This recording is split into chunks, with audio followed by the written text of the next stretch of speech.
চলতে থাকুক। বলো, হ্যাঁ চলতে থাকুক, বলো কি বুঝেছো?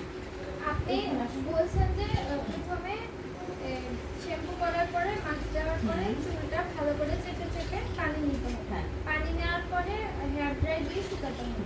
শুকানোর পরে তখন চুলে কি করতে হবে?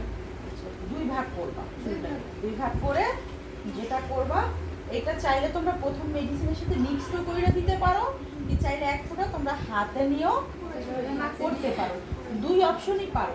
আচ্ছা তোমরা দুইটাই করো, এটা হাতে নিয়ে একটু করো, তারপরে যখন আমরা এই মেডিসিনটা 1 নাম্বার মেডিসিন যখন গোলাবো তখন আমাদের এই দুইটা জিনিস অবশ্যই দিতে হবে। এটা একটু নর্মাল ব্র্যান্ডের, তোমরা অবশ্যই একটু ভালো ব্র্যান্ডের। এইটা সিরাপ, এটাও কি সিরাপ? না এটা হলো বান প্রোটেক্টর। না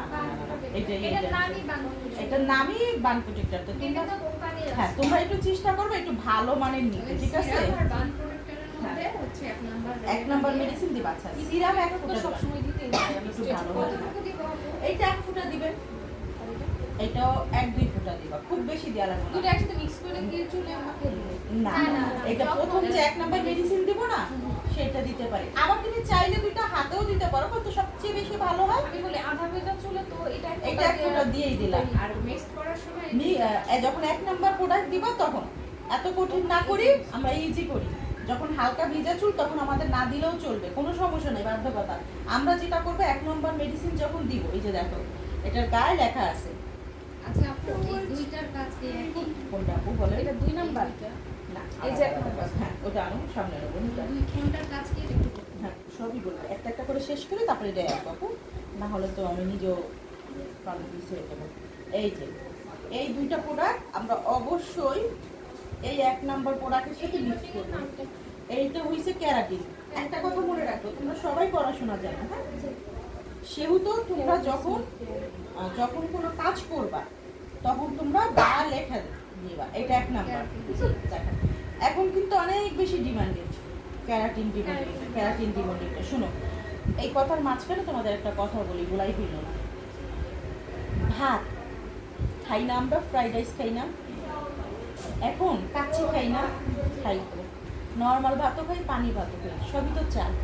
একটা বাসমতি চাল, একটা পোলার চাল, একটা নরমাল চাল, আর কিন্তু ঘুরে ফিরে সেগুলো সবই কিন্তু চাল। এই রিবন্ডিং গুলো সবই ঘুরে ফিরে শুধু বোটক্স বাদে, একমাত্র বোটক্স বাদে এইগুলো ঘুরে ফিরে সবই এক একটা নাম আলাদা। এইটার গায়ে দেখো লেখা হয়েছে ক্যারাটিন আছে, তার মানে কি ক্লায়েন্ট যখন আসবে তখন তুমি বলতে পারো, আমরা আগের ধারণা বের হয়ে যাবো আপু, আগের মতন এখন কেউ রিবন্ডিং বলবা না, তোমরা বলবা ক্যারাটিন রিবন্ডিং, কি ক্যারাটিন স্টেজ। রিবন্ডিংটা শুনতে শুনতে এখন আর ক্লায়েন্ট পছন্দ করে না। তুমি যদি স্মার্টলি হ্যান্ডেল করতে পারো ক্লায়েন্টকে, তাহলে তোমার ক্লায়েন্ট কিন্তু মাশাআল্লাহ এমনিই বাড়বে।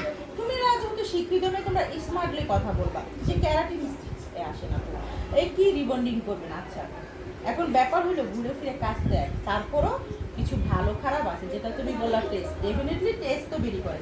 এখন আগে যেমন আমরা মিল্ক দিয়ে কাজ করতাম, এটাও কিন্তু মিল্কেরই একটা প্রোডাক্ট টপেক, তবে এটা ভালো মানের।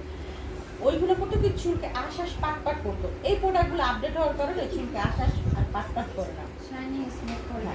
শাইনিং স্মুথ এটাই বেশি করে এটার তুলনায়। আচ্ছা এখন ক্লায়েন্ট তোমাকে জিজ্ঞেস করে আমি কেন ক্যারাটিন কিনবো, এখন তুমি যেহেতু এটা একটু 2 টাকা বেশি নিতে পারবা, প্রোডাক্ট ভালো, সেই ক্ষেত্রে তুমি বলবা যে আপু রিবন্ডিং যেমন চুলকে ঝাড়ু করে ফেলে,